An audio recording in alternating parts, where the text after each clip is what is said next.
Welcome back to the Charismatic Voice, everyone. I'm here with Joakim from Sabaton, who does an amazing, amazing job of pulling heartstrings in like all kinds of historical context in their band. I love it so much. And I'm really excited to get to talk to Joakim about this all today. So thank you very much for taking time. Well, thanks for having me. It's great to be here. I'm really excited to dig into a bunch of different aspects, from vocals to songwriting, to how you choose some of the topics and how you do your research, all of these things. So anyhow, it's going to be really fun. But the first question, I think it's a very important question, is do you prefer tea or coffee? I usually coffee, but I do like tea as well. Okay. How do you take that usual coffee? Black, no sugar, no cream, nothing. And same with tea, actually. Ah, okay. But now I got a lovely care package from you with a lot of cool different teas. So it's a new world for me today. It's going to be fun. I know. I have tea that I think just finished brewing over here. I have been on a no caffeine thing. Yeah. And so right now we've got green honeybush, which actually is really nice for the vocal folds, I have to say. Feels really. It's of course, like, as you're swallowing, it goes down your food tube, not your larynx tube. But ultimately, it's really nice, I think, to have this one because it feels soothing from the honey aspect. It's kind of cool. Right. Which one should I start with here? Then I got Rooibos blueberry, I got green jasmine, Yunnan, and dragon mint. Oh man, okay. You said that you like black tea, right? Yeah. So Yunnan is my favorite kind of black tea. Cool. I'll start with that. Yeah, that one is. It tends to have like more chocolatey undertones to the taste. It's really particularly nice, just as straight black as well. So I think Cool. I think you'll like that one.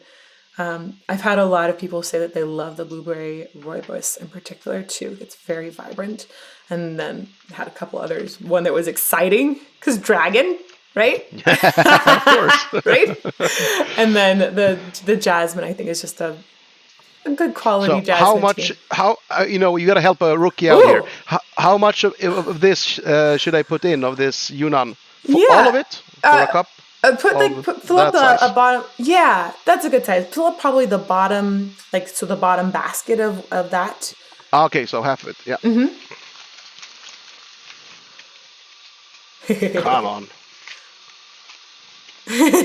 And don't get tea leaves in your keyboard. It's very difficult to remove. Too late. It shall ever smell like tea.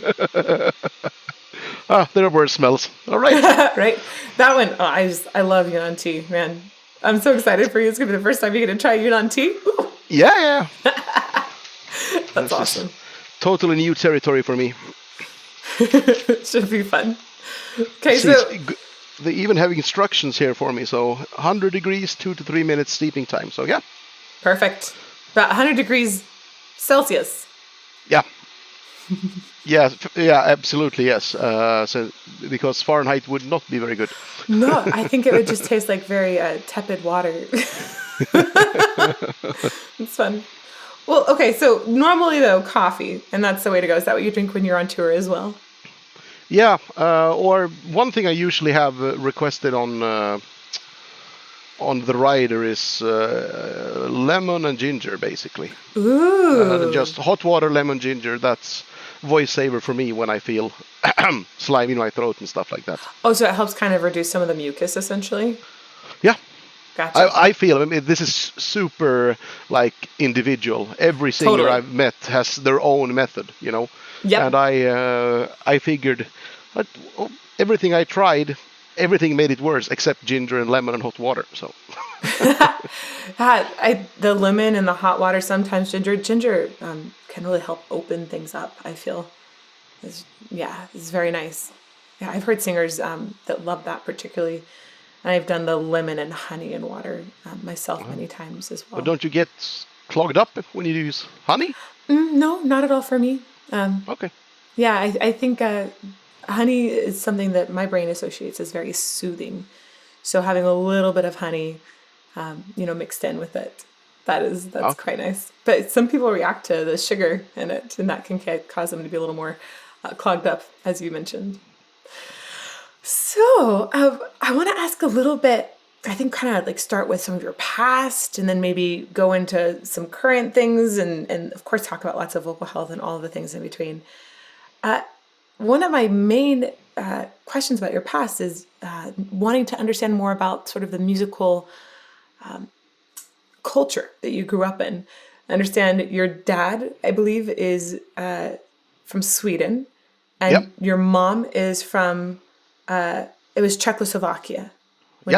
And so that means you have dual citizenship and hopefully like dual influence in music. But at the same time, I read that you became a metalhead around 3 or 4 when you're listening to the Twisted Sisters or something. I read something about that. So how did this amalgamation of different cultures and sounds come together and make you a metalhead? I don't know, just lucky chance. My mom was in the kitchen. I mean, I don't remember this. I remember some of it, but not the whole story, obviously. But my mom was in the kitchen basically doing something, and I was in the living room in front of the TV, and she heard me scream. And and she was thinking something along the lines, my kid is dying. Yeah, and she exactly. ran into the living room, and there I was in front of the TV, jumping and freaking out in front of the music video to, I don't know if it was We're Not Gonna Take It or I Wanna Rock, either of those. And my mom, being open-minded, thought, well, they look kind of weird, but it's got a great voice, so she bought me the album. Oh, wow. So it was just, she knew right away that you were attracted to this kind of sound as a kid. Yeah, it seemed. But I mean, I was attracted to any kind of music at that point, I guess. Because I remember everything from Queen, even listening to The Prodigy, and lots of kind of music, classical as well. And then, but I always kept, everything else kept bouncing around musically, but sort of hard rock, not necessarily heavy metal only, but rock and hard rock is something I always came back to. Okay. Yeah, that makes sense then. And it sounds like your parents were really supportive of this too. Yeah, I was really lucky with that. Yeah. I mean, but to be honest, I never planned to be a musician. I never came home and said, you know what, I'm going to quit school and become a musician. That was always something I enjoyed doing. I started playing Hammond organ when I was about 10 years old or something like that. What? And, yeah. So you started on the organ? Okay. Yeah. Hammond and church organ is my first shows, I guess. And wow. That's how I came into Sabaton, because they wanted a keyboard player. And then it turns out that I wrote songs. And they wanted me to sing because I had vocal melodies, and they told me, "Can you sing until we find a singer?" Lazy bastards. That's how they get you. And then also guitar happened somewhere in there as well, right? Yeah, always liked hard rock and metal, and that was, I mean, to an extent, playing Deep Purple or Rainbow or some kind of rock and roll can be done on the Hammond organ. But I wanted to learn to play Metallica, Iron Maiden, and a lot of other stuff. So I sort of taught myself how to play guitar, and then in the school band it became bass. And then I tried drums, realized I sucked, and never touched them again. I would think that you'd be like okay with drums, considering, well, Hammond still has the foot keyboard available at times. Yeah. So you would have to be playing with your feet as well, but apparently that didn't translate to drums. Well, intellectually I know what I want to do, but my limbs won't do it. So, it's extra frustrating. Man, it must have been so cool to have your first instrument be an organ. I liked it, but I mean, on the other hand, that's the only instrument that was in the house. So that was the natural choice, You're 10 years old and you think everything is cool. Oh, yeah. Right. But I'm happy I started there because it was a good foundation, I guess, to start out on. Yeah, I really think about pianos and how they just present pitch very well. You have this sort of linear visualization of it, which is awesome. But particularly with organs, you have options to really mess with different sounds. I feel like you already could be a composer from an early age, as far as, or maybe a mixer or an orchestrator, just by pulling on different knobs. And that seems like such a cool thing as a kid to get to discover and play with right away. Yeah, and especially on church organ, I remember playing when when it was time for school, and it was usual when school was out, you'd have the last or Christmas things and stuff like that. So I played at some friends' weddings as well, and that's a really powerful instrument. I'm not a religious person myself that much, but I really love the sound of a church organ. Yeah, and the way that you play a really low note and the whole room just is like, oh yes, it's so cool.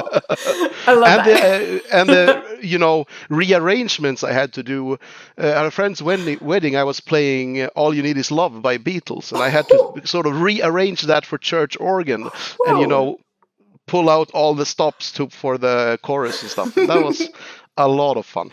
Oh, that sounds like super fun. I wish I could get a recording of that arrangement. I bet it was great. I was super nervous. Well, yeah, I think when you're under that kind of pressure, this is the wedding. This is the one day. Yeah. Boy. Got to make it perfect. Way worse than huge festivals. Oh, yeah. Everybody knows who's sitting up there, and it's going on everyone's video, and it's just, you said, it's two people's very, very special day. Hopefully, their only special day. That's funny. I've often thought about what are the highest pressure situations for musicians to play in or sing in, and I have often felt that when it's that personal, like really intimate connection, tends to be one of the highest pressure situations. So if you are, my goodness, it was really hard to sing like for my grandpa's funeral at one point because had so much emotion tied into it, and not wanting to let anybody down at the same time within this kind of situation. So things like weddings, I feel that those are very high pressure. Have you found that more intimate settings are in general higher pressure for you? Way worse. I mean, the latest example I could give is in only a few months ago in Belgium, we had a sort of pre-listening session for media from around the world for our new album, The War to End All Wars. And we're going to have a welcoming speech, sort of, to everyone. Hey, good to, hey, welcome to this museum. Let's go, and listen. And stuff. I don't know, 30 seconds of talking. And I was a wreck, It was horrendous because that's outside of my comfort zone. So it's good I did it anyway, But give me a microphone and a heavy metal festival, and then something's wrong. You got to talk for 2 minutes. Yeah, no problem. Wow. Yeah, that actually makes a lot of sense. And you think about heavy metal festival, everybody's there. They know who you are. They're probably singing your songs. Right? Yeah, and it's sort of a setting I'm comfortable in with the stage clothes, and I know I can connect to the crowd. Mm-hmm. And if all else fails, you still have a tank or two that's just like ready to impress. Yeah. Right. Oh, let's go. Ari, pyro. Right. That's awesome. Ooh, yeah, tea time. Perfect. Yeah, tea time now. Let's see. Sweet. Ooh, I'm so excited. If it's terrible, it's okay. You can say. That's pretty good. It's pretty good? I can drink this. Absolutely, yeah. Okay. Whew. It's probably one of the ones that's a little closer to coffee overall, too. No, but it's like some kind of floral taste and a little bitter. I like that. Ah, good. Good. Yeah, perfect. Ooh, lovely. Well, I wanted to ask kind of about the musical education, too. Were you just playing by ear on the organ? Were you taking piano lessons or organ lessons with it as well? I was fortunate enough that there weren't any. The Swedish education system when it comes to sort of music is pretty awesome. If you want to play guitar, for example, and you're 10 years old, the government will basically borrow you a guitar for the first year. And nice. a teacher will come to your school, and everyone else or a couple of others who play guitar get a lesson once a week. You get some homework, and then after 1 year, you have to buy your own. But it's, to help you out, sort of try different instruments without having to invest money in it. Mm-hmm. But there was no such thing for Hammond organ. So my mom and dad found some master class in the basement of the local music shop with an old lady called Märta who taught me to play all of those songs that was probably super hot in the 60s, I guess, or 50, even earlier. And it took me a while before I started, got to play stuff that I actually liked. I think the first one I recognized somehow and thought was cool to play was Love Me Tender with Elvis Presley. Ooh, shiny. Were you singing along as well? No. Absolutely not. Oh, wait, when did you start singing with stuff then? I hadn't sung at all except on school choirs and stuff like that for fun, and mainly to get out of class, actually. But no, that was with Sabaton. They asked me to sort of, can you sing the melody so we know where we are in the song? And I thought, well, yeah, sure, I can do that. Man. It's gonna sound like shit, and it did. But slowly but surely. We were looking for a singer actively in the beginning, but sometime around 2005, they came and said, "We found a keyboarder," and I'm like, "That's my job." No, you're the singer. Oh, shit. So I never really signed up for it, and I never felt truly comfortable in that role either. That's so interesting. You sound very confident in that role. Yeah, I mean it's. In the way I sing, it comes naturally, I think, and possibly why I sound the way I do as well, because I never planned to sort of train to sing. I just basically screamed into the microphone because it sounded less shit than singing high pitched, which I couldn't do, So I think since I never really tried to practice or sound like someone else, it sort of led me down a different path vocally. That makes sense.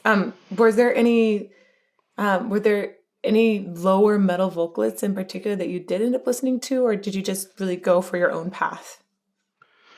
Well, I was sort of doing my own thing already. I heard about other people. I mean, Chris from Gravedigger is a rougher voice, but also I think the first time I thought, was Udo Dirkschneider from Accept, and he's got a really special voice, and I still loved it. And I thought that's when first time I thought, well, maybe it's possible to still sound good and cool, but still not being the greatest singer, because Udo sounds absolutely amazing.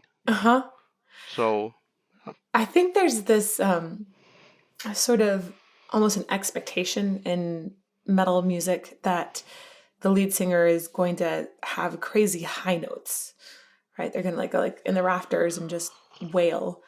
And I don't think it needs to be that way whatsoever. There are definitely people that break that. And it's one of the things I like about what you do is that you have a baritone voice and you're using that voice. You're not trying to be somebody else. Oh, no, but I couldn't. I mean, if you asked me when I was 18, I wanted to sing like Michael Kiske from Halloween or, Right? High power metal. Yep, absolutely. For a couple of years there, double kick drum and high-pitched vocal screams, and I was gold, Yeah. Have you ever really tried to analyze where you feel different things when you're singing? Like, do you feel like that when you add grit or a scream or something, does that feel like it's happening in a different area within your throat?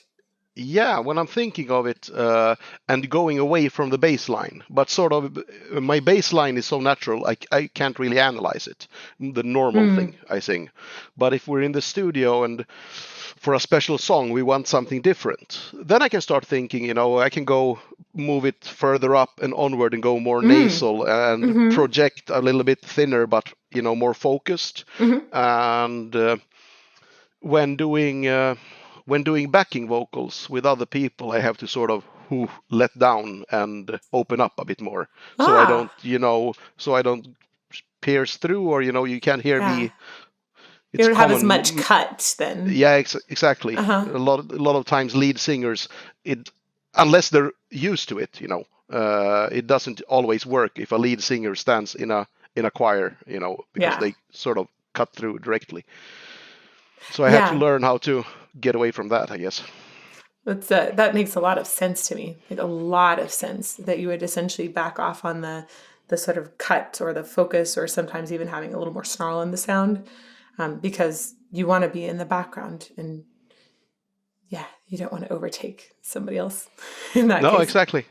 Now, since we're looking for especially with us, and I guess in many cases, a large, coherent, massive choir sound.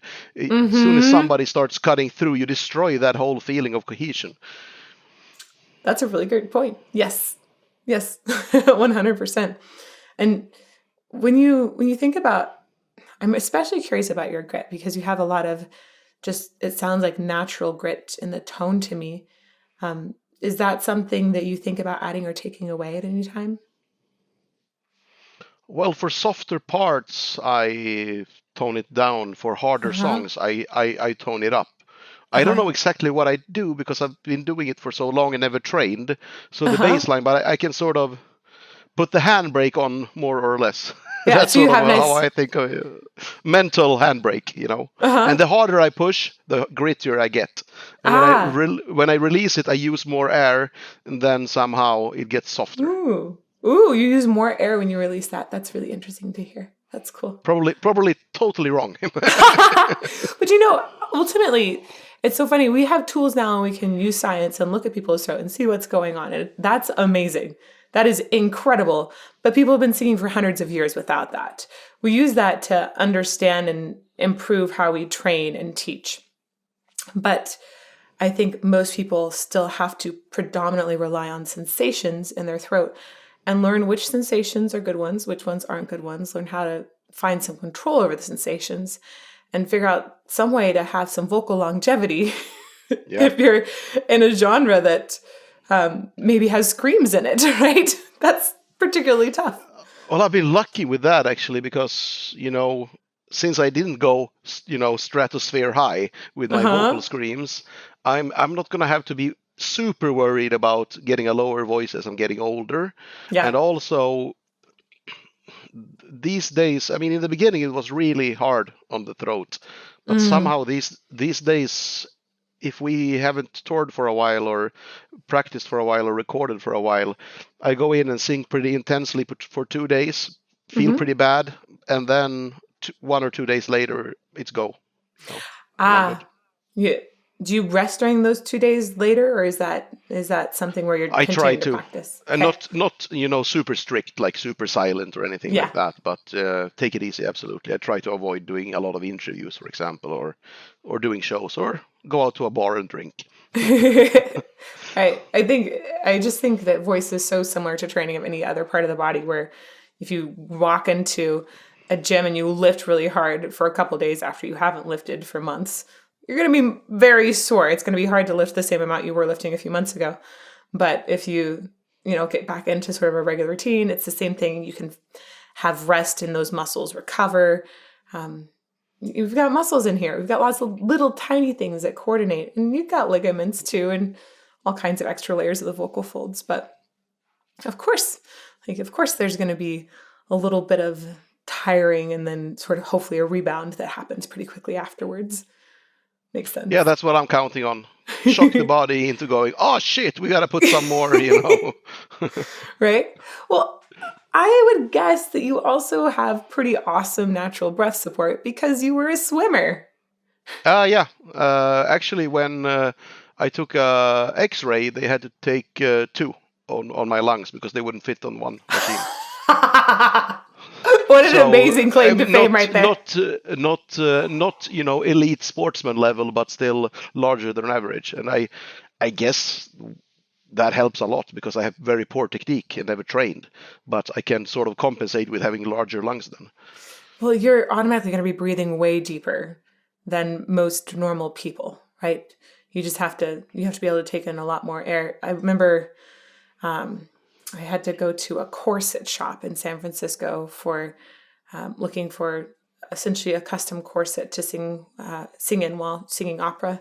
And they told me, right? I know. You're like, oh, great. This is exactly what I want around me when I'm singing lots. I know. I have one every day on stage. It's a fake six-pack. Amazing. Wait, do you have your awesome vest that has the metal and everything? Is that tight? Yep. Yeah, but it's good. I mean, it's a 6-pack. When I open it up, it's a family pack. So I mean, I'm good. You're like, woo, anything I want to eat, got it. Yeah. Yeah, but in this corset shop, they were telling me that they make an adjustment for two kinds of people, opera singers and swimmers. And it's because we learn how to expand our lungs a lot more, especially the lower area of the lungs. So sort of the bottom of the corset, they would put some extra like ribbing and like flexibility in it because there's just further extension. It means you're getting a lot more air in and lower into your lungs. Yeah, starting from below and breathing, filling upwards instead of filling your chest first. Yeah, exactly. You just go, you drop it right down, and then you have that kind of low support. Your air's not going to smack into your vocal cords the same way that it might for some other people. So I feel that, I think I read that you have a record still. Isn't that right? Was it from 50-meter backstroke? Yeah, 50-meter backstrokes for boys under the age of 12 or 14. I don't remember, something like that. Last time I checked, at least. That's amazing. So, still have that record. And do you still swim? As little as possible. The only way you'll get me into water is if it's super hot, on a beach somewhere. I need to cool off. Does that happen in Sweden? Rarely. Very, very rarely. But we go on tour, and when you're in Florida on tour with some friends, and you bring some boats out into the, into the water, yeah, yes. Absolutely. Yes. Okay. Yeah. Any person in their right mind would want to be in the water in Florida. Yeah. Very hot and muggy there. Let's see. This is fun. I like this. So, other than that keyboard education, that was like the main thing. Did you do guitars too with the school system in Sweden? No. Everything else was sort of learning by doing, playing by ear and downloading. Well, I guess when I started, there wasn't any sort of tabs on the internet, but you could sort of trade them with friends, and you had these books sort of. But I was okay because I could read music decently because of the Hammond organ thing. So as soon as I figured out where the notes were on the guitar, I could still read music and play. It would take me ages to put the fingers in the right place, but I would get there.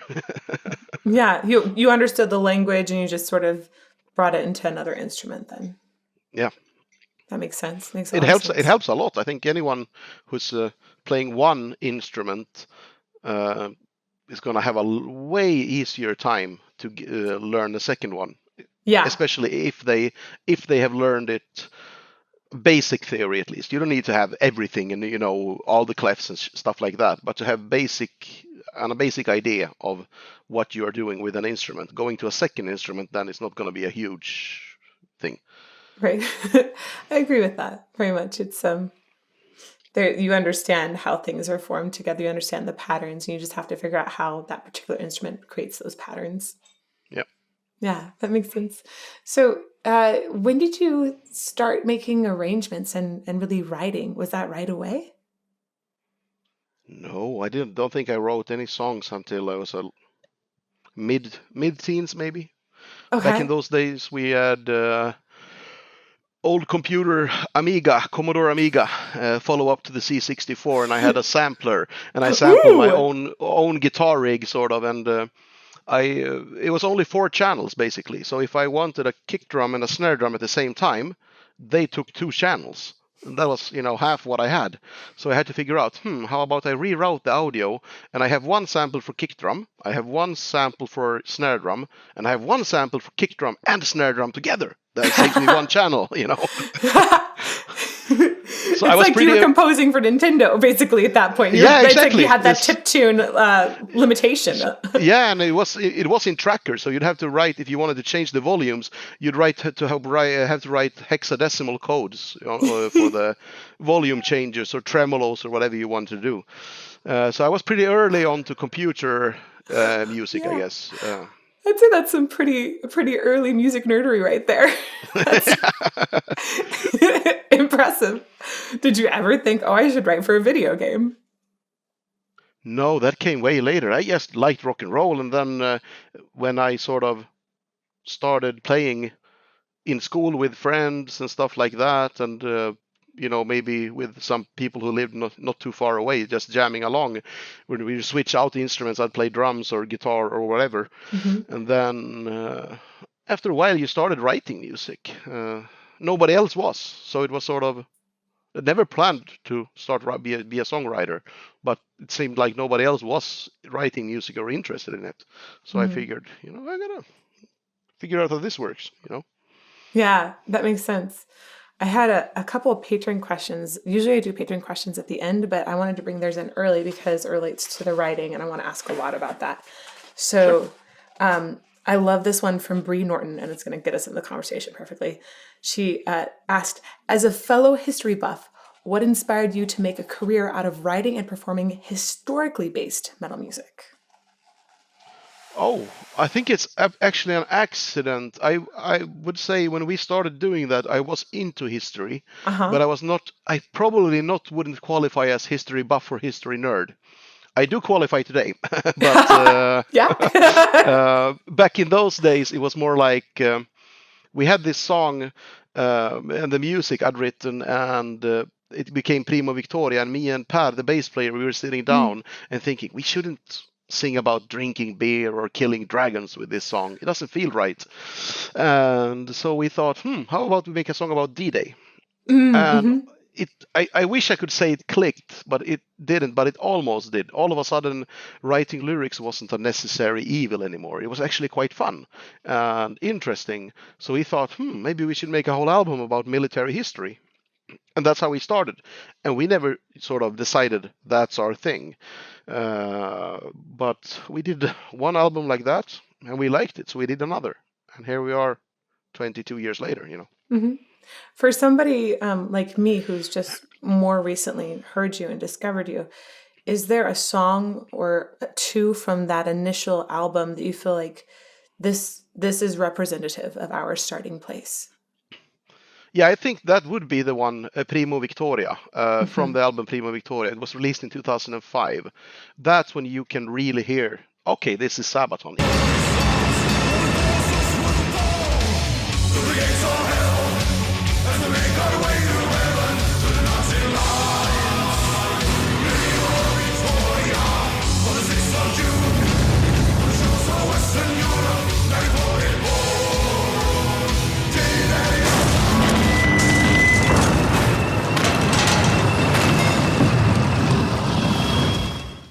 We were a bunch of musicians from the same town who liked heavy metal and beer.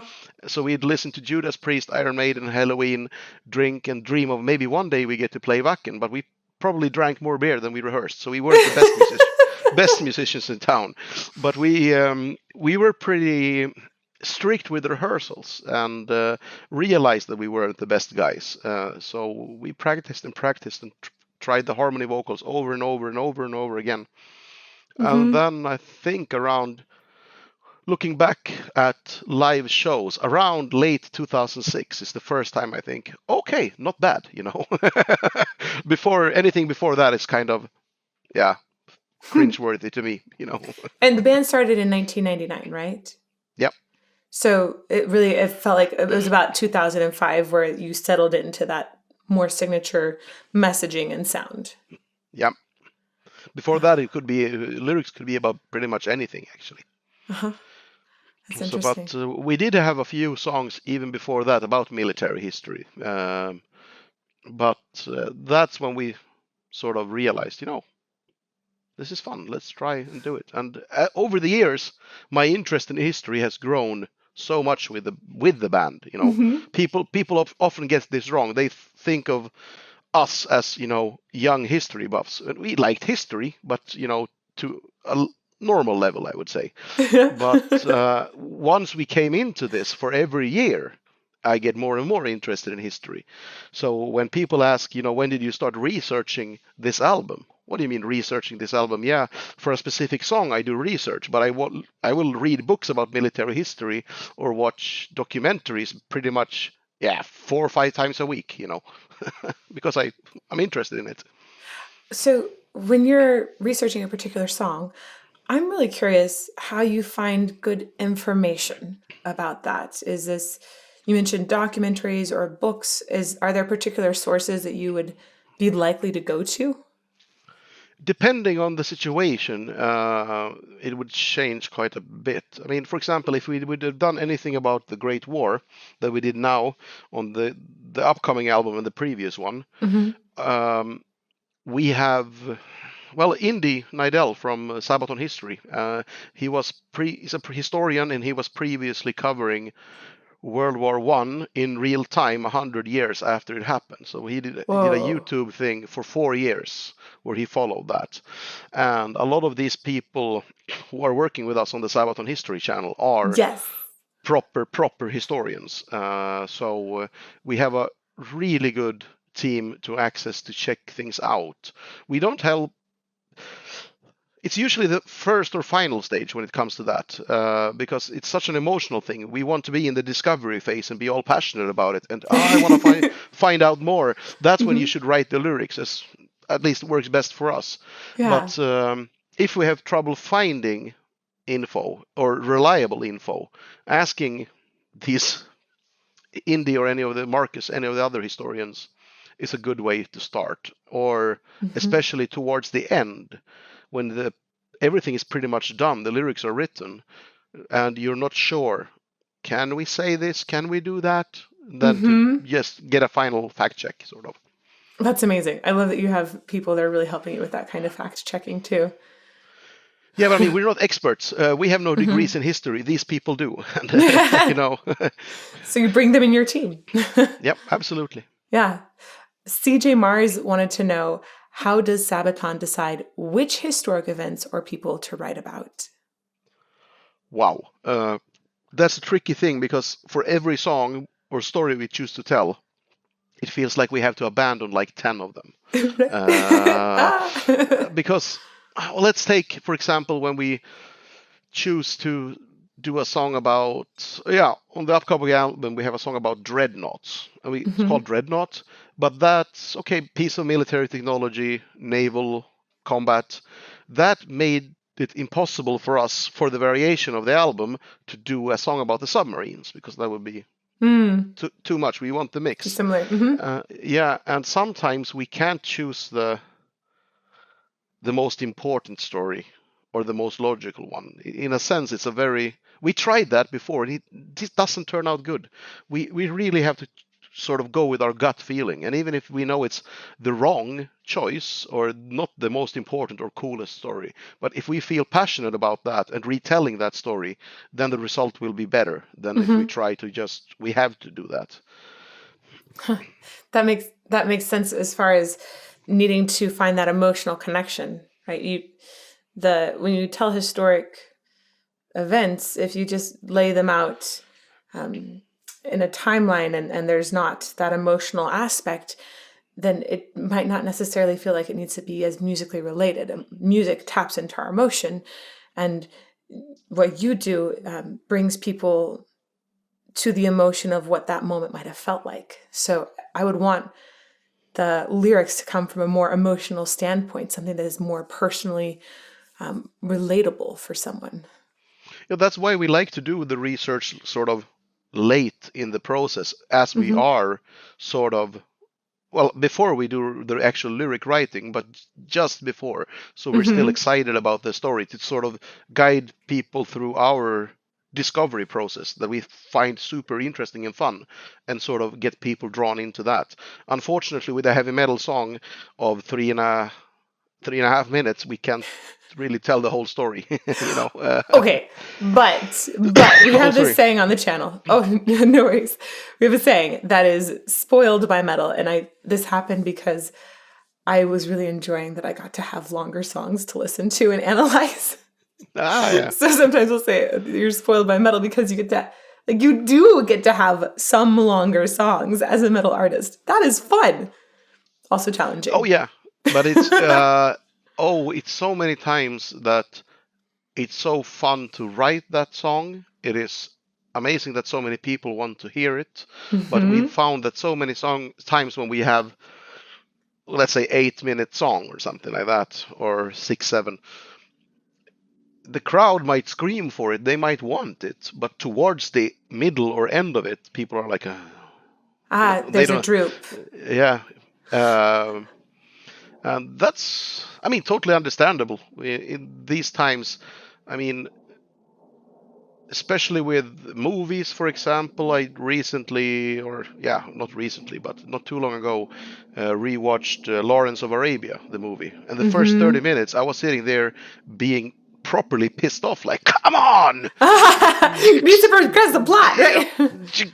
Get going, and it was too slow. But then after about 25-30 minutes, I sort of got into the groove of it and really started enjoying it, so I haven't noticed sort of how fast paced things had gotten until I started looking back at older movies, and then it's like, okay, this is a very different pace of storytelling, That's a really good point.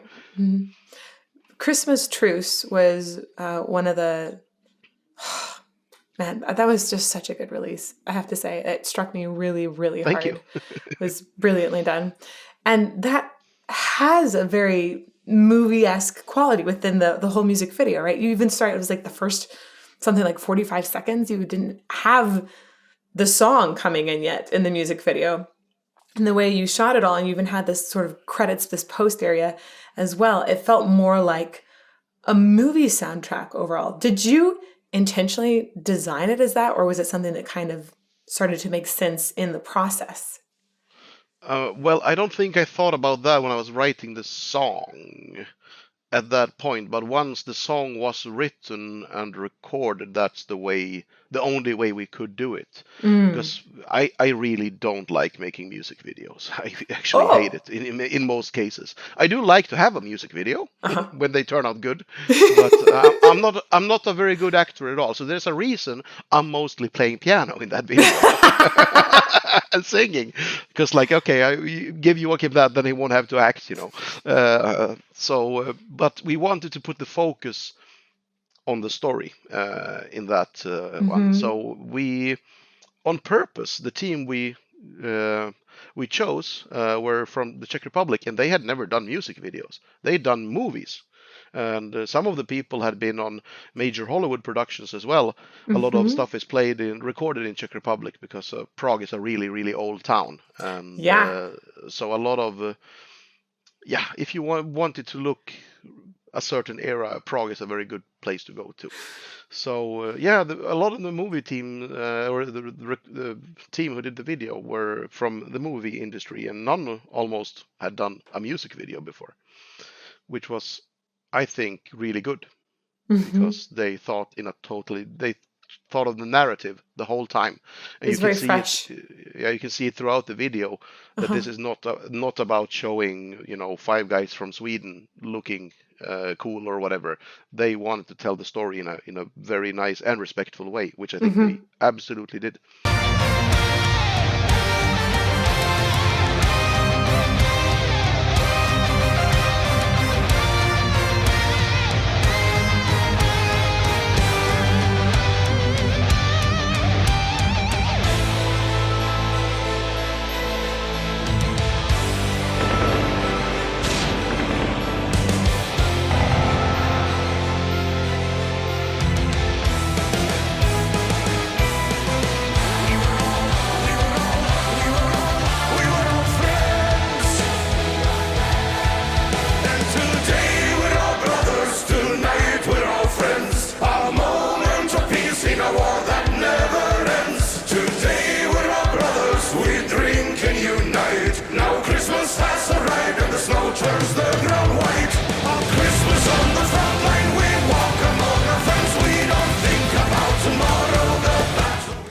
Yeah, amazing storytelling. Really super amazing. And that makes a lot more that helps me bring some of the puzzles together of okay, this was a different kind of music video, and the way you tracked that story. I just thought it was so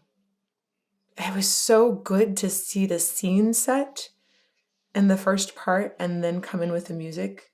'Cause it in the same way that Saving Private Ryan has no sound underneath it for like that first 20 minutes of the invasion, right? It had a similar effect, I think, of really bringing you into the severity of the moment and then allowing an emotional release as you were going through. It was beautiful. Beautiful. You also, at one point, I swear I heard a quote from Carol of the Bells, but slightly like changed. Was that really purposeful? Yeah, absolutely. It's sort of the same rhythm. I just moved it. I mean, different notes, but the bum pa pa bum dun da da do. So it's pretty much similar. And towards the end, I realized that when I was writing it, but I really liked how it turned out, the theme with the bass dropping the whole time and the sort of repeats. And then towards the end, the last two runs of that theme, it turns into Carol of the Bells before the outro starts. Oh, that's so because cool. I had to acknowledge, people are gonna notice anyway. they're gonna notice that bit in there, and that helped give it more of a Christmassy feel at the same time. Yeah, I think so too. Adding a little bit of a Celeste or something in the mix as well. A lot of other cheap tricks used in the music production. Like Christmas song, Celeste, sleigh bells. Got it. Yeah. Right. But it's so funny how some sounds are right even though they're wrong. They make no sense at all. How people think. This is a really weird example, but how people think a silenced pistol sounds. It sounds nothing like you see in the movies. And the same thing with a lot of stuff that would happen in a music context, how people perceive something. If you think sort of, you give it a lot of reverb, they're thinking a huge outdoor concert. It's like, there's no reverb here, Right. The sound just dissipated. That was all. Right. Yeah. So it's really interesting that, sometimes right or wrong doesn't matter. You have to play into what people expect from something, I feel that way about lots of vocalizations that are often added in post for movies. If you see somebody doing something that's effortful and they decide, I'm going to add this kind of grunt into it, I go like, well, but is that the kind of grunt the person would actually make, or did they hold their breath, or like all of these extra things? Yeah, totally. It's interesting how additional sound afterwards has made our minds unconsciously think that a certain thing sounds a certain way just from watching television. Yep, absolutely. It's really interesting. I'm also really, really curious about making of Christmas Truce. And did you think for a long time, I want to have this specific subject in a song? I think I'd read that you had a long time wanting to make it, but not finding the right approach into it. But it was such a beautiful story. Everything I wrote sucked. I love the story. It's one of my favorite military history stories of all time. But we wanted it so bad already for Great War. But everything I wrote wasn't good enough or the right mood. It was really tricky. I don't think I've spent so much time actively writing on a song as I did on that one. I mean, sometimes I'd written a song or parts of a song 5 years ago, and then look back at it, 5 years later and finish it. But that might still only have been a couple of days of work. But with Christmas Truce, the amount of writes and rewrites, I think it's that one and Bismarck are the longest, time actively spent on a song I ever did. And also with Christmas Truce, there are so many things we don't usually have. We have the gospel choir in there. We've got pretty dense orchestration as the same time as there's the piano and the celeste and everything on top of each other. So to make everything work harmonically, but it was super fun because I learned a lot from doing it. It's always fun to sort of step outside of the stereotype, not stereotype, but your commonly treaded path and sort of go into new territories. Because yeah, in many cases, come to think of it, if I've sat down and planned to write a piece of music and it's just weird and different. It's like, fuck it. It's, this is not for Sabaton. I don't care. It's for fun. And then I played, and then somebody from Sabaton at some point heard it. It's like, oh, that's amazing. Let's do a song about that. And I was like, this is probably too weird. They're like, no, it isn't. It's a good song, so we play it. I mean, obviously not doing R&B here, but songs that are like, the final solution or other tracks that are a bit different. And I mean, Christmas Truce is a waltz with a piano. Who would expect a first single from a metal band to release that, Oh my goodness, you're right. Wow. That never Nobody dawned thinks on of me. It is a waltz. No. Yeah. Wow. That's really, wow. And did you do the orchestration for it as well? Yep. I had to sort of pull it back, though, and choose the basically for the mix, we had to tone back and go for the focused instruments, sort of. Maybe a few woodwinds were left in there, but not too much. Loud strings, a lot of brass, pretty much tutti, because deep and complex arrangements at the same time as a gospel choir and a metal band, and it just went everywhere and production nightmare.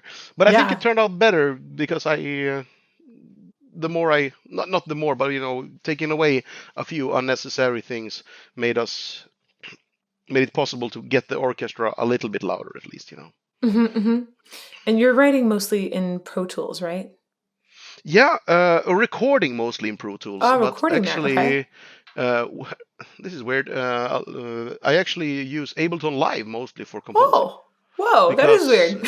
Yeah, it's usually EDM producers and electronic music, but the workflow is so fast. I don't have to decide, how long something is. It'll just automatically loop, and I don't have to stop. I can stand here with a guitar and have a drum loop and play, and that's it. Let's say it's 4 bars, and then I can set it so it automatically sort of cuts the end loop to the right time, and then I can just go to the keyboard and play the bass or play a piano, and then I figure out, like, wait, can I do a variation on this? And then it loops back, and I just keep playing. So I never had to decide in advance how long anything is. I can just work freely, and then I can basically just take, what happens if I take the bass from the pre-chorus and pull it here? And trigger things on a grid pattern. That's probably coming back since I worked with computer music with trackers and stuff already. I feel very comfortable with a sort of grid layout. That's a super efficient workflow.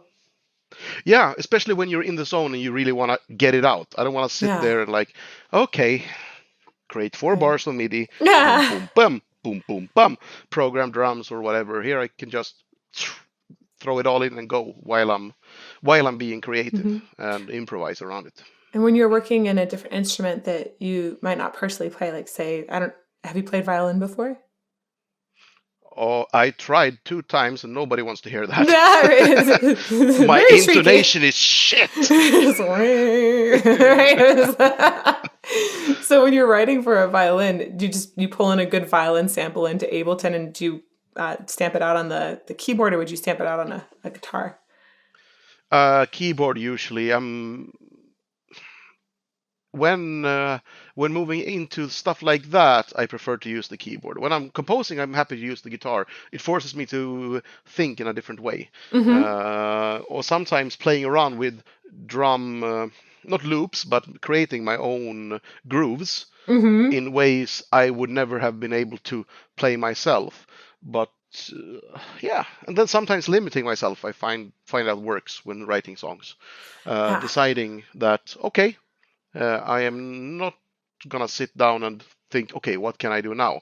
Just decide, okay, that guitar, I'm only gonna use that guitar, and I'm not gonna do anything else until I have 80% of the song. I've had sits once I sat down by acoustic piano and I decided I will not bring any computer into this until the song is completely composed and everything is done. Whoa. And of course, I'll be using my phone and recording stuff, Oh, yeah. memories, But yeah, stuff like that helps actually. Huh, that's super cool. Are there any? This is the producer composer side of me gets really excited when we talk about bringing in different kinds of samples. So, are there any particular sample libraries that you totally love? Yeah. Too many. Oh, if there's so something that'll make me bankrupt, it's samples. Right. For sure. I know it's the easiest thing to spend too much money on. Yeah. Oh. Sitting there having a glass of wine, feeling good, and then they release a new demo from Orchestral Tools or whatever, and like, oh, that sounds amazing. Right. And then you have the sign player installed, and of course, credit card is already registered. Oh, yes, I'll take that. The links directly to PayPal, sweet. Right? Yeah, let's go. Totally. That can become pretty expensive, but on the latest albums, I would say Orchestral Tools has been mostly used, actually. Ooh, mainly the Metropolis series, and to some extent the Inspire series. For a lot of the big orchestrations, especially with Metropolis Arc 1 and 3, which is really bombastic and old school huge. So those a lot, but on actually quite fun and really a good recommendation if anyone is interested in samples. On Christmas Truce, I had a problem getting the samples to sort of drive through and focus properly, but then I had this like $149 sample library that's called Amadeus. And it's, I just Google Amadeus sample library or orchestra or something like that. $149, and for that amount of money, that is fantastic, outstanding what you can get. I'm not saying you can compose and become Hans Zimmer by buying that. he's got a lot of custom samples, but no, for the amount of money, that's really really impressive, and it's pretty lightweight on the computer as well. That's cool.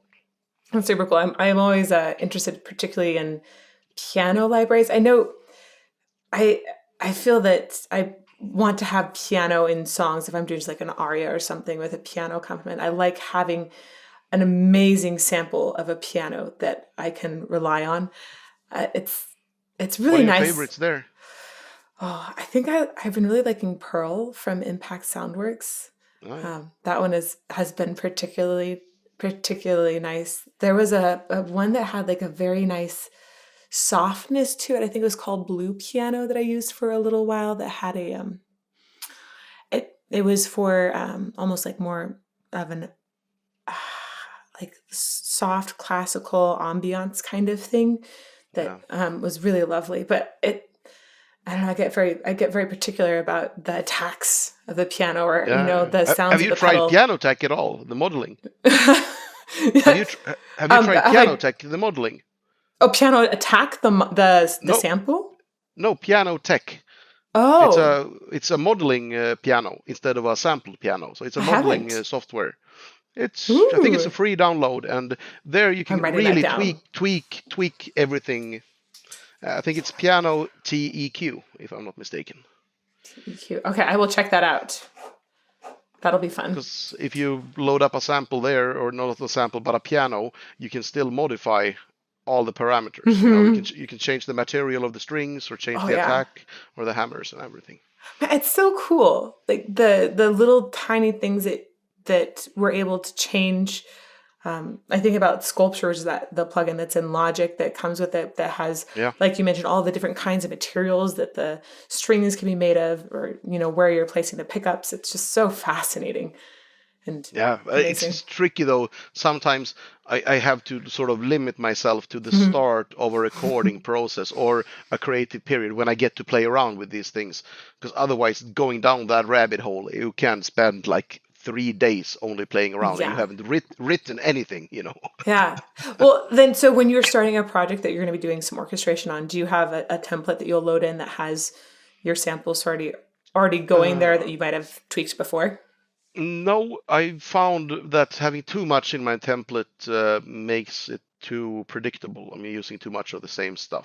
But of course, I will have, because it's a demo anyway for me, I will have the drum samples just regular for demo purposes, pre-production, ready and loaded. I will have a guitar channel, everything set up. But then I haven't got the preset loaded.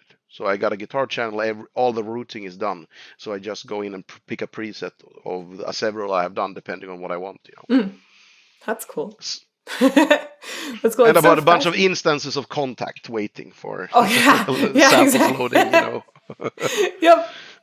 Yep. All of the ones. This is fun. I feel like I hadn't known that you did as much orchestration in particular. And so that was our conversation. I love it when conversations I'm not go good like at it. this. I just love it. You know, it's so weird. Every time I listen to classical music and I thought, you know, I got a grip of it, then I listen to Johann Sebastian Bach for 20 seconds and I realize I know nothing. You know, right, right. You think about how fast he could write a fugue, and you're like, I'm not efficient. Yeah, it's the creative output of that man and the quality is beyond anything else or anyone else I've heard of, you know. Yeah, it's insane, just completely insane. I feel mind boggled, and I think there are other composers that are like him that just maybe never had a spotlight shown on them. Right? He didn't develop in fame until later. It's so fascinating. Yeah, I mean that's pretty much, we're talking 100 years or 50 years after he died before people started noticing, you know. That's right, history buff. Yeah. and still, both Beethoven and Mozart would play his well-tempered clavier. Yeah, as practice, me too. You know. Yeah, you probably played that a bunch as well. I tried to pick it up a few times, but you know, it's like I can do this. I can do this. Next one, I can't do this. You know. Right? You're like, that's good training right there. Yeah. It's so fun. That's one of the main ways I developed my training as a kid. Is we went to a Bach festival every summer in Lake Chelan in the middle of Washington State, and it was just a week of. There's lots of classical music, but there was always a lot of Bach, and you know, I was going there with my mom from when I was like in her stomach, you know. It was from very, very little, and then all throughout until I turned 18, and then I still went back a few times too. It was really cool. Oh, cool. Right? Bach is amazing training. Another question for you about writing, and you mentioned the chorus a bunch, or you know, having gospel choir. That might feed into this. We'll see. So one of the very first things I heard from Sabaton was Uprising. And it was a live performance where you had engaged a ton with the crowd. And that was the first time I saw that crowd dynamic, which I think is pretty common in your writing now, where you've written a chorus that the crowd can sing along to. There's a sort of brotherhood that is established within the crowd immediately with this kind of chorus. So is that something that you're actively thinking about when you write music now? Do you have tricks for writing a catchy chorus that people will be able to immediately tap into and sing along with? Well, yes and no. I mean, I never thought about it that way, but we write the music. We grew up, I mean, we're all, you know, our similar background in Sabaton. Everybody has their own thing. I like, you know, metal, but also softer stuff, even back to classical music. Hannes or Chris are gonna like metal as well, of course, but then they go on to more extreme metal that I would enjoy. But one thing we all have in common is the classic hard rock and metal from the 80s. You know, no matter if it's Judas Priest, Van Halen, Iron Maiden, and There were a lot of catchy hooks in hard rock and metal in those days, and I think that's where it comes from. But I don't think we ever consider it. But I think thinking of it, I think a secondary thing that people don't realize, it's easier to sing along to our choruses because I am not a high-pitched singer. Ah! You're not writing something that's super rangy in your choruses. That makes it easier for people to join in. Yeah. I mean, if I had something super high and technical, I mean, 70% of the crowd would be, they couldn't sing along, Right, so choruses that are like maybe 5 pitches, like that is really easy for a lot of people to hook into. Yeah. Well, I think so. I haven't thought about it before, though. It definitely but I'm ready for the next cup of tea, though. Get another cup of tea, yeah. Have some more. I need a refill as well. Ooh, are you going to try another kind? Or are you going to do the same one? I'll try another one. All right. Let's see. Okay, so the dragon one is going to have a lot of, I think it's got some spiciness to it. I think it's mostly herbal. There's probably ginger in there. Yep. Right. So that one would be exciting as far as that kind of thing. The jasmine obviously is floral. Okay. Good. You might hate it. It might be way too intense. This is why I send multiple. I'll give it a shot. Licorice root, lemon peel, red peppercorns, cardamom, chili, and ginger. Yeah. Right? I'll give it a shot. That one is going to be very exciting. It'll be cool. Okay, yeah. And that one will probably brew. It's got a punch to it. Oh, yeah. Yeah. That'll usually brew for longer as well. Woohoo! Hello. Yeah, that's I love it. Steeping for 6 to several minutes. Yeah. Yeah. Yeah. The herbal ones will take a little bit longer. They're less likely to get better. This looks very weird as well. It's not uniform even. There's a lot of different stuff in it. Mm-hmm. Oh, yeah. It's, right. You got like probably whole peppercorns in there. Yep. That'll clear you up. Oh, yeah. I'm in trouble now. This'll be fun. I think it should be. That's cool. All right.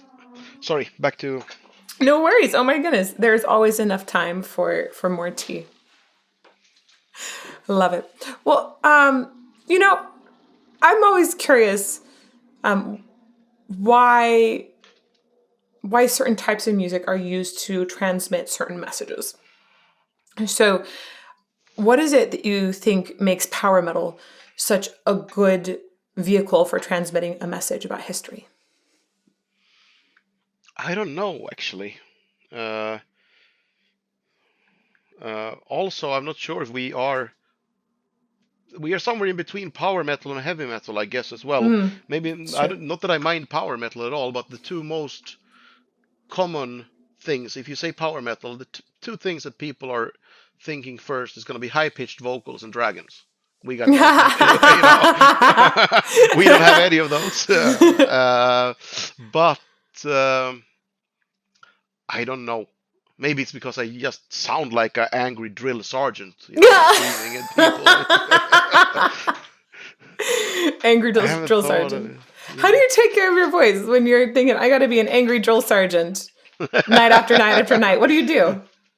Not too much, actually. I figured out pretty early, because in the early days I was, since I was totally, amateur, newbie and shit, I had to get advice from everybody.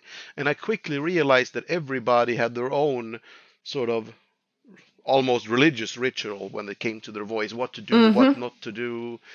And I think a big eye-opener for me was touring in European tour in 2006. We were touring with Dragon Force and Edguy at the time. Ooh. And we were in Nottingham, and Bob Catley, the singer from Magnum, came by and said hi.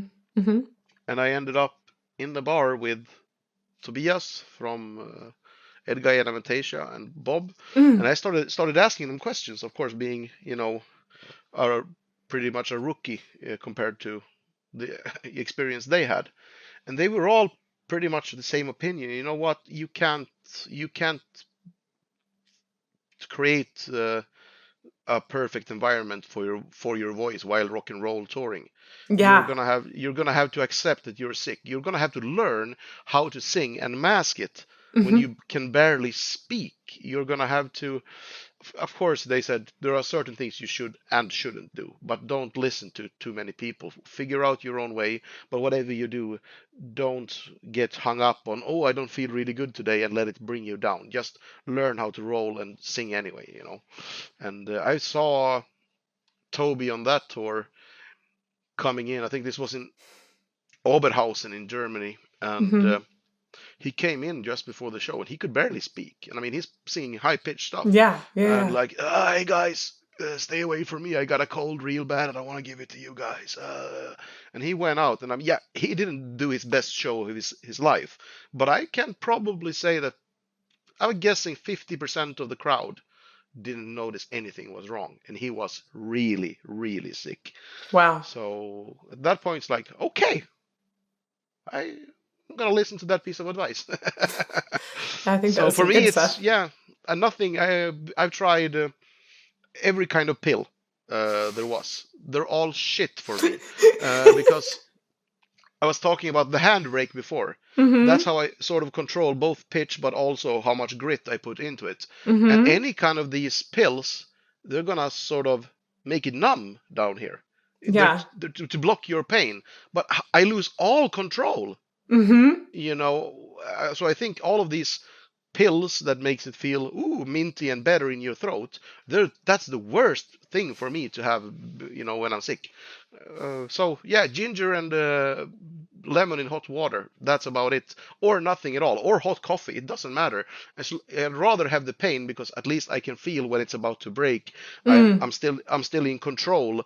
And okay, jumping up there, it isn't gonna work. I'll have to make up a new melody here. And because you have the composer chops, you can also make up that new melody on the spot. Well, it's not always going to be great. Right. But it'll work. Yeah, and it's, in many cases, it's my song, so I can do that shit. I like that. That's pretty awesome. And that mental aspect is so, it's just so difficult for singers. So it sounds like you basically say, I'm not going to let the fact that my voice is filling 50% today get me down. I'm just still going to give a great show. Yeah, I think I realized early that also a lot of artists have it, especially younger ones, have it all wrong. When you talk to them after a show, and it's like, hey, good show today, guys. And like, oh yeah, thanks, but this was bad, this was bad, this was bad, this was bad. And everybody's sort of expecting to be able to deliver at, let's say 95% capacity.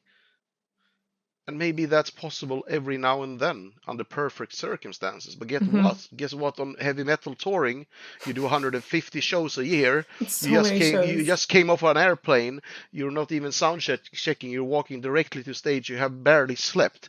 Perfect circumstances. You don't see them that often. So I think for us it was pretty early we realized that we can't why should we work on putting our final 5 or 10% better? Why don't we work at going under shitty circumstances from 50 to 60% and then from 60 to 70%, like getting the lower level higher instead, raise the base level essentially. Exactly. Yeah. That makes sense. Lot. Yeah. And speaking of sort of really trying times, I'd read that I think COVID really interrupted a bunch of things for you. And then, of course, you were doing a lot of writing during COVID in the last couple of years. And all of this is going to culminate, I hope, very soon, I think March 4th, in an album release. Yes. So can you talk about how you took what was terrible circumstances and made them work for you? Well, it's weird. I mean, obviously for anyone in the entertainment industry, COVID was, hell, basically. Yeah, and disaster. I would say also for sports, and everything. But it's weird how it changed everything. Pardon my language, but fucked up our lives big time. Yes. But it's when it came to writing the music and recording the album, almost nothing was different. I mean, in Scandinavia, there were barely lockdowns compared to what a lot of the other rest of the world had. I would still be writing mostly alone or with Chris, the guitar player, or someone else in the band. And then when we record, we do it pretty, in a linear fashion, I guess. It's me, the producer Jonas Kjellgren, and Hannes, drummer. We start. And then after that, of course, we got to set up the project when you actually recorded the drums, get everything ready for everything else. So there's a few days of break there. And then the next guy comes in and does his parts, So, and yeah, we would have both guitarists, Tommy and Chris, there at the same time. But other than that, we were never too many in the studio anyway. And we're recording in the forests of Sweden. Nobody, even if we were 50 people there, nobody's gonna know. This is a good point. Yeah. So no, the recording process of the album was pretty much like normal. And you weren't really concerned about bringing in an orchestra this time, or a choir? Well, our choir is actually a bunch of not on Christmas Truce. That is Italian gospel choir, but the regular choir consists, that's been with us since Primo Victoria. On the female part, that's sort of like our old drummer's mom and his aunt, my old swimming coach, our bass player Per's social sciences or natural sciences teacher, and one of their friends, basically. So wow. And then you just double their voices, essentially? Yeah, they sing, well, it's usually 3 or 4 part harmonies, and then they all sing one harmony at a time, sort of. And so we can be able to mix it later, And the male vocals are usually a mix of me, Chris, and Tommy, or it's gonna be a band for the bigger, more operatic stuff. We have a band that's called Eternal of Sweden, who's from our area. Really nice guys, and they have huge voices, some of those people. So, we keep it simple and in the family. We're not, studio rats who go into the studio for 9 months. We are, music is mostly to 90% written before we even hit the studio. Wow. And 2.5 months later, the recordings are done, and then we're mixing and mastering. So ultimately, having some COVID restrictions, it just didn't matter when it came to writing new things. No, not at all, actually. That's great. That's super Give me great. a little bit of peace of mind. We didn't have to run off to do 5 shows every now and then, Yeah, and I'm sure it just wreaked havoc on tour schedules. But, oof. Yeah, okay. Well, that's, so this new album it gets to come out finally, like in its entirety on March 4th, right? Yep. We got one more single coming, but that is, I think, on the release day of the album as well. We should have a little video surprise as well, I think. Ooh. That'll be fun. And is there any particular song on this album for us that you would say, like, oh, go listen to that one. That one feels representative of the album? Wow, that's tricky. This is by far the most varied album we have musically. Oh. But I think one of the songs I'm most proud of, because it both sounds like it could have been something Sabaton did at any point in its career. Like, it could have been from 2005, it could have been from today, but it doesn't sound like anything we've done before, like a copy. That is Dreadnought. That's the one you're talking about, right? Yep. Well, naval battleships. That's cool. That's cool. Why is it the most varied album you think you've done so far? Is there a waltz? Yes. There's a waltz? Yes. Christmas Truce. Oh, well, Christmas Truce is on there. Okay, there we go. No, but I think it's several reasons. One is listening to back to Great War, the previous album, when we did Mm-hmm. that. One of the things I didn't like about it was my ears were tired, sort of after Huh. listening through it all. I love the sound of Uh-huh. it, but listening to the whole album at a decent volume, I was a little bit, harsh on the ears. Yeah. So we reworked the guitar sound totally. I mean, a lot of changes, not radical changes, but the guitars were the really big change. We managed to get them heavier, but with less distortion Mm. and more focused guitar sound. So it Wait. wasn't, everywhere in the mix, sort of. Okay. My brain just it broke a little bit. Heavier, but with less distortion. Keep in Yes. mind, heavy music is something that I've only explored in the last 2 years and really gotten into. So, how is something heavy but not distorted? Like, what's the difference in timbre there? When you go too much distortion, it just becomes harsh and nasal, Uh huh. zzz, like a buzzing bee. But Mm-hmm. if you listen to, let's say, even some 70s or 80s hard rock or metal, it can sound insanely heavy Mm-hmm. because it has the right type of distortion. It's a focused sound, but it's not too much distortion because obviously distortion is breaking down of a signal. And once you Yeah. take when you take that too far, it just becomes Yeah, that's just it. noise. Yeah. Right. And then what people seem to forget, and especially guitarists, because they all want to sound good, and they usually do. But the thing is, when they're playing, they are feeling it. Yeah, this sounds great. Uh-huh. But you are then adding, let's say, one guitar track, but we are adding then that same guitarist is playing one more dub. And Mm-hmm. then the next guitarist comes in and he's playing his parts with different harmonies and stuff. And then that is being dubbed. And then you'll have, it's like a noise floor on a classical recording when you have several microphones Mm. and you have the noise just It adding just up because you adds. have several sources. And it's the same thing here. You have a guitar sounding great on its own, but then you will have not only four times the sound, you have four times the distortion. So Yeah. that sort of builds up. So actually, we found we've always known about that, but we took it even further now to sort of those four guitars end up with the right level of distortion. But it's pretty tricky for the guitarists to play because you have a total different feedback from your instrument. It's harder to make harmonics and get shit Mm. happen because Mm-hmm. they're not used to playing with that little distortion. But it adds up in the end in the mixing process. You really sort of get the payback for all of that work because it sounds way better.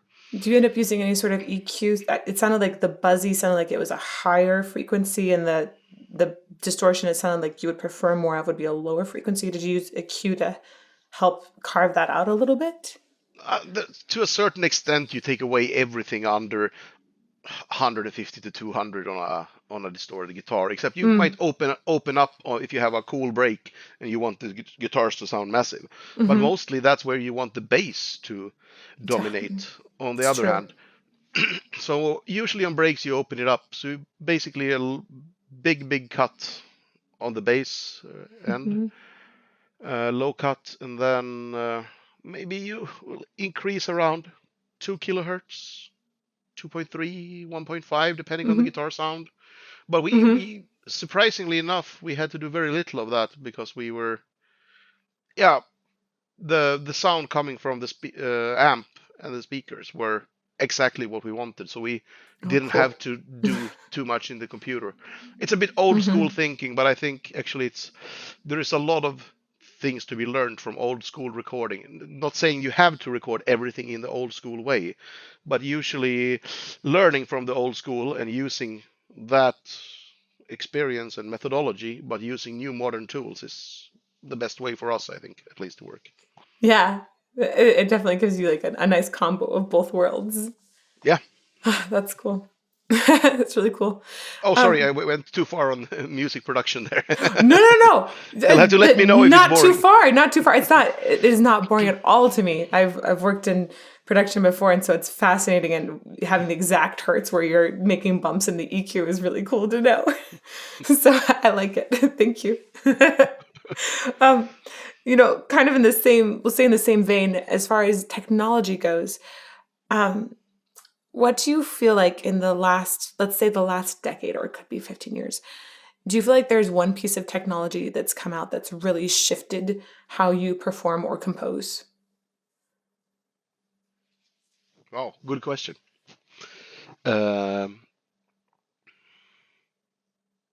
I would say then Ableton Live actually. The software, because it speeds up the workflow. It's a hell to deal with when you're doing a lot of syncopation, because you have to put the syncopation at the end of the last recording, and then you have to go back on the last track, and so there are some drawbacks to it, of course, but that thing in total, I think, is at least changed the biggest thing for me.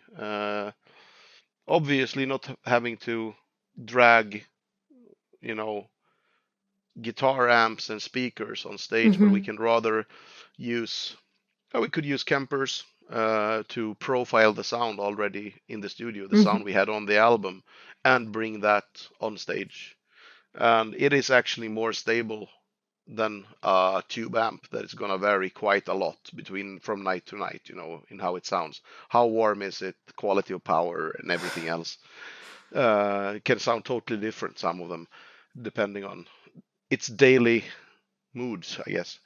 So having the Kemper, which I think is actually then maybe not what I would use to record the album, the profiler, but rather experiment with the amps there. But then when bringing it live, you'll have a more, much better, what do you call it? Oh, my English went to hell. Consequent sound? I don't know what it would be. Oh, maybe, are you looking for? Reliable. Yeah, reliable. You can count on it. It sounds like it did yesterday. Yeah, continuous maybe, or yeah. Yeah, that's always, I feel like that's very hard to achieve with live performance. So that makes, that's cool. That's very cool. And then just a kind of curious question. You've been into this a little bit already, but I always like to ask, what do you think the best and worst thing about being a singer is? Are there any good things? There's so many good things. There's so many good things. Well, the best thing about being a singer is, I don't know, maybe in the studio, messing around, getting that thing right that you thought you couldn't do, or actually doing that thing, and it's like, wow, I nailed that stuff. It sounded better than I hope. But that's pretty much the only good thing I can think about. I like to sing. I mean, in the studio, and try things out. But no, in general, singing together with other people, singing in harmony is a lot of fun. Right, there's like something really there's something really sweet about that experience with another person. How's your tea? I'm actually doubling up now. I'm trying the blueberry stuff while I'm waiting for the mint thing. But the blueberry was really good. It sounds almost like some vanilla in it also as well. Maybe. Yeah, that's blueberry rooibos is just so bright. I like it. Okay, and worst thing about singing is getting having sick. To watch my voice and care about these things, Right. After you had a great show. I mean, I'm not gonna be going out drinking every night, but after a good show and you're in a good mood and you have some friends, and go to a rock pub, no, maybe not a rock pub, but somewhere drinking, and there might be some music there, sitting there, trying to speak to other people, having to raise your voice all the time. And people say, oh, you can go and be silent. No, I can't, because a lot of people are going to want to talk and ask me questions. So I can't sit there and go. Right. So I'd rather stay away from those situations. But yeah, having to think about those things, I think, and also how lack of sleep affects you. It's the worst. And stuff like that. I mean, like you had a nightmare, you lose a high note. Yeah, and everything. I mean, 3 days of touring, and you're basically going from the show to the hotel, shower, sleep for 45 minutes, to the airport, next city after connections, and then interviews, maybe sound check, up on stage. If you're lucky, you get to sleep another 45 minutes in the backstage before the show. Stuff like that, that's brutal. And it is brutal for everyone, but I have actually been touring or playing as a keyboarder as well. And it is brutal, but it's not going to affect your performance at all in the same way as a keyboard player. Or I would guess you would still be feeling the same amount of shit. But as a keyboarder, I found that my playing didn't have to be shit just because I hadn't slept, But with singing, maybe one night of not enough sleep is fine, but after that, it's a fast degradation. Yeah, it's a very, very delicate and fussy instrument. Delicate and fussy. Yeah, right.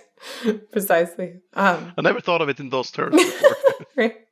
I'm gonna use it next time when we're standing there backstage.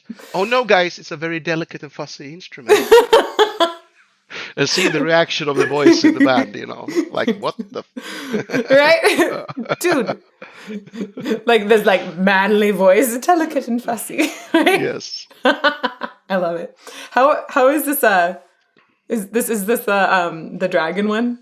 No, this is still the blueberry. That's a blueberry. I wanted the dragon one to steep because it said steep for as long as possible, basically. Yeah. Maybe it's time to try it. It's gonna be shocking. I'm thinking it's gonna overpower everything coming after it. Right, it's gonna just clear it all up. Woohoo! That's why it's a dragon. Oh, it smells harsher or stronger than it is. It's not bad at all. I thought I gotta say I thought I would hate that one. I don't love it, but it is actually quite okay, Good. I think it was I think I got the same one for Arjen Lucassen because he said he liked really like spicy things, and I thought, dragons. It's always very attractive to people who like metal, right? Except Sabaton. Well, they didn't have any war themed teas, so oh thank God. Thank goodness, right? Oh, that'd be just I don't think that would taste very good. Signature teas of Mick Machine Gun, Bog Bazooka, and what else? Yeah. Right. Dreadnought tea though. Oh yes. That might be good. Salty. It's a salty tea. That's kind of fun. Okay, maybe they should make that happen. So, what about the best place you've ever performed? Like, is there a venue somewhere where you just felt like, wow, this is incredible? Or it might be the feeling of the audience in that particular night. Oh, when it's talking about the feeling of the audience, I can't choose because there are so many. But when it comes to venue, theaters in certain places. There's a theater. I think it's still there, but I'm not sure. It's called Coco in London. Oh. Really old theater. You have balconies everywhere, and it's like, it doesn't look metal at all. But it's a great atmosphere because even though it's not super huge, I don't know if it holds 2,000 something maybe, or 1,500 to 2,500, I think. And it feels like everybody's close. Because you have the floor and it's at an angle and it's not too much, and then you have the first balcony and then you have that balcony and the mini balconies. It feels like you're surrounded in an old maybe not Renaissance, but a little bit later than that, concert hall somehow, sort of. Wow. Old theater style. That was a really nice place to play, but very confusing. The backstage was a bit of a Spinal Tap moment, getting all the way to stage and stuff like that. Yeah, sometimes old backstages are like that. Especially when they've tried to reroute to be new theaters, it just can be a little bit of a maze. Yeah. And then when you have been in 50 different venues in the last 60 days, which way am I going? That I hadn't thought about how disorienting that might be. That's interesting. Especially when you get to the sports hall, they're very similar. Mm-hmm. And are there any particular walking shoe brands you could recommend? I heard at one point you had to walk something like 250 miles or something, right? The bet going to Trondheim. Well, when hiking, what are they called? Keen is the brand. American Keens! brand, yeah, Keens are great. The model, I think, is Targi, I think it's called, the one I use. The mid-sized boot. I've had that in any circumstances, and they were great. Last at only in October at 14,000 feet in Colorado, and mixing snow and rocks and no problems. Ooh, okay, that's good to know. Is that the kind of shoe you were wearing during that bet? I don't even remember. That was a long time ago, actually. I had what kind of shoes, but yeah, probably something like a hiking, not a boot, but shoe. A hiking shoe. Okay, so it made it so it wasn't like totally miserable. Oh no. I'm too old and grumpy for shitty shoes. Yeah, right. I do not wear high heels anymore. I have had to wear them too many times for characters on stage with a rake on it too. Just like, no, my back it doesn't need that. Right? Yeah. It's fun. I have a few more Patron questions here, so we're going to kind of popping around a little bit. Sure. Ruben wants to know, now that Tommy has made Disney Ton mashups happen, how are chances for a swim-off between you and Little Mermaid Ariel? Oh, ho, ho, ho, ho, ho, ho. Well, that prize goes to the most unexpected question I've had so far on this rotation. Actually, yeah, I've done about 400 interviews in the last couple of months. My goodness, that's a lot. Prize of the most unexpected one. It's not the worst one, I should say. But, that's good. A swim off with Ariel. Oh, trust me, nobody wants to see me in a mermaid suit.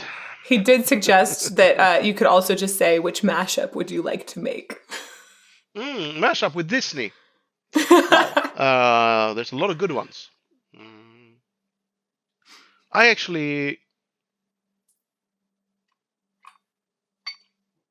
don't know. Maybe something from the movie Coco. Oh! That was that'd be cool. I was bored on a flight and turned it on because I haven't watched a Disney movie in a while, and I was quite positively surprised actually about it. Had some great music in it. Yeah, that'd be cool. That'd be really cool. Okay, I like that. And Quirky Uncle Dave wants to know, as a cellist, I've enjoyed seeing your collaborations with Tina Guo and with Apocalyptica. Have these sorts of collaborations with different instrumentation had any influence on you as a composer? Wow. I know. They're good. They're really good. Yeah, yes and no. Because what they can do with a cello is not what I can do with a cello, and somehow not what I really can get easily in a sample library, So while there are certain things that are super cool that they do, and I wish we could use more of, it wouldn't be possible with samples or without bringing 2 or 3 cellists on tour all the time, which we couldn't do obviously. But yeah, absolutely a lot of cool tricks, especially with the extra noises. The extended technique. Yeah, those little bit things and a little bit of distortion here, using guitar pedal on this signal here, and those little tricks. Those were really, really cool. Oh, that's awesome. Yeah, those are always really fun to get to see. The Seasick Viking wants to ask, I've been on board with Sabaton since the release of The Art of War and have to give you and the band huge kudos for what you do. How do you deal with the controversy within the mainstream media? Well, we don't actually. In many cases, people find because of we are singing, about military history, that we are glorifying war, or actually, Yeah. if we sing the word Nazi, oh, they must be Nazis. If we sing the word, something else, anything that's they'll think. And since we tell stories from all different kinds of points of view, there always somebody's gonna get upset with a Sabaton song. Not always, but maybe not Christmas Truce, but most other songs. Hopefully not. Right? Yeah, in most other songs. So we sort of, the thing is, it's usually journalists who are looking for a headline or trying to provoke a headline. Yep. Can't you see how people could construe this as, glorifying war? Like, no, people are smarter than that. Thank you. Right. I wish we had a lot more journals that had things like, this wonderful positive thing that came out of there. Every now and then there are news sources that you find that are very positive centered and like, this person provided a new emotional experience of what it might have been like to be there. I would like to see more of those headlines. That's really cool. And I really wanted to also check in with you about, do you get pressure to do a certain historical moment or cover current events and you have to back up and say, no, we're focused on this one thing right now? Yeah, two things. When it comes to current events, we decided not to deal with it until historians who are, neutral in a sense, have no skin in the game, are not from that country. Once a few books are published and historians have actually touched it, so we can lean upon their expertise. That makes because sense. It's really dangerous to. We've seen several events happen while touring. It could be elections, terror attacks, conflicts, and being on the road and seeing the news in Germany, United States, Israel, then France or Japan, how differently all of these events are covered. Yeah. So we really don't want to touch anything. Every sort of nation has its own culture, what they deem okay and not okay, and that greatly affects the narrative of the journalists. And I'm not screaming fake news here. I'm just saying there are cultural differences of how things are reported. So that's why we decided to stay outside of, current events. But when it comes seems to very smart. Older stuff, we have no real taboos. A lot of times people want us to do something because it's a subject that is very close to their heart, and we can find it hugely interesting, but sometimes we aren't getting any ideas from it. Even though we love the story, I don't get any idea for music. Sometimes my favorite stories don't even make it, and that's the proof with Christmas Truce. We wanted to do that for many, many years, and we tried really, really hard for the Great War. It didn't happen. And now for the War to End All Wars, that's when we finally made the song. So it's I'm sorry to say to anyone who, we are really appreciative of fans sending in requests, because finding out those things are some of the best things I know to read about. Wow, I had no idea. And, a lot of this stuff is hidden behind a language barrier. Yeah. But then controlling what we turn into music, that's much harder. In many cases, we cannot even control that when we decided, okay, whatever happens, we have to make a, song about this story. And every album when we have these, it's one or two of those. We can't make it happen.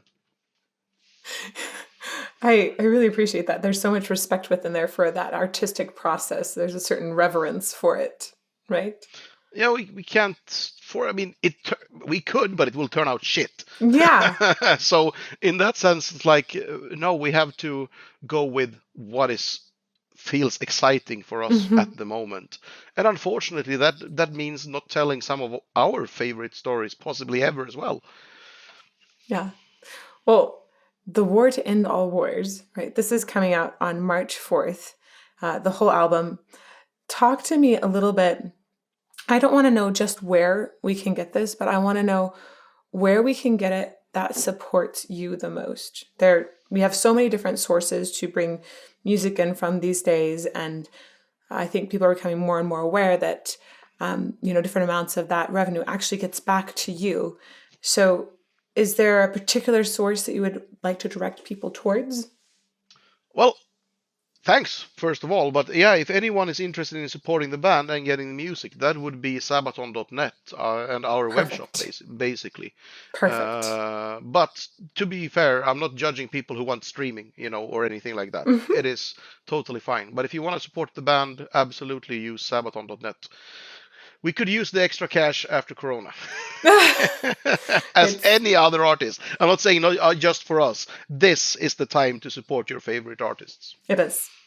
I very much, having talked with many artists at this point, I feel that this is extremely hard on artists right now, especially seeing a bunch of tours just recently canceled with Omicron. That, yes, I'm going to back that up too. Support artists right now. It is very much needed. So sabaton.net, that's a good spot to go. And that's where we can also find things like merch, right? Yep. And lyrics and everything else regarding the band. Yay. Yay. Good. And what about coming to see you on tours? Like, what's happening in the future? First thing we got coming up is a Swedish tour. 30 shows in tiny Sweden. That's a lot. Whoa. Yeah. But on the other hand, Sweden was one of the pretty early with opening up again, allowing things like this happening. And it's only one government to deal with. Yes. Oh, that's a really good point. Going out on tour in Europe, predicting what all of these politicians are going to think and do half a year to a year in advance, that's really tricky. Yes. What's going to be allowed and not. So we are looking at rescheduling a lot, but our main priority is to get back out on the road, mainly because it feels like we've been robbed of the thing we love the most. Do you think that you'll end up doing any festivals in the next year or two? Yeah, we got some festivals coming up this summer, so I'm really looking forward to that because even if in one country they're going to have a lockdown, that might be a risk that we lose one festival, but there is no way all of these countries are going to be in lockdown. Yes. Oh, I'm so glad to hear that you'll be doing a little bit of festival touring too at that point. And then what about, do you guys have anything like a Patreon or sort of direct fan support that is available? Not really, actually. We feel it's weird to sort of ask people for money in that sense. Not that I'm saying there's anything wrong with any of those things, but we have a Patreon for Sabaton History channel. It's a YouTube channel, Sabaton History channel, and the Patreons there help, sort of fund the creation of the videos and those material. So at least then we feel like that's something we're hoping to make self-sustaining. That's fantastic. I was actually very curious because I understand that, that would take a lot of time, a lot of support to make, and that makes a lot of sense then that you would maybe be able to have a community of people that really want to support it and can help with that. That's awesome. Yeah, they're really great. We've had to, we did basically one or several episodes about every Sabaton song, but after 150, I don't know, or something episodes, we ran out of songs, so we couldn't really keep on weekly updates. But so many Patreons stayed anyway just to support the channel, Yeah. And, luckily enough, we got a new album and more music, so now we got more episodes. More episodes. That'll be great. I'm looking forward to.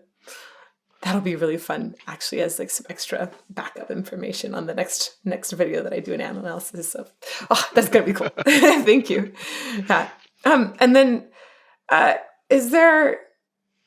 how else can people find out about your music? I mean, I'm guessing you're on all the socials like Facebook, Instagram, et cetera, et cetera. Okay, good.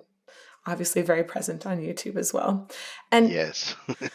Yeah, it's great. It's really good. Yeah, I love it. It's actually one of my favorite platforms. I love it. It's so convenient to get so much that I like. So it is for me. I understand it's not for everyone, but it is for me for sure. Mm-hmm. Yeah, it's pretty cool. I like it. Is there anything else though that we can plug? Anything you're really excited about that you'd like to talk about? I'm excited to go back on tour, but nothing really to plug there actually. And I'm afraid I'm gonna have to sort of roll this off because I gotta talk to Apple Music now. Oh no, you're totally good. No, that was my last question. So you're good. Thank you so much for your time. And I really appreciate getting to chat with you. I hope you have a wonderful rest of your day and evening and enjoy your tea. And thank you very much with for the album release. I was positively surprised. I was expecting to have to pretend to be okay with it, but they were actually quite good. I'm glad that they were better than pretending. All right. Well, cheers. Good luck to you. And cheers. Thank you very much. Thanks for having me.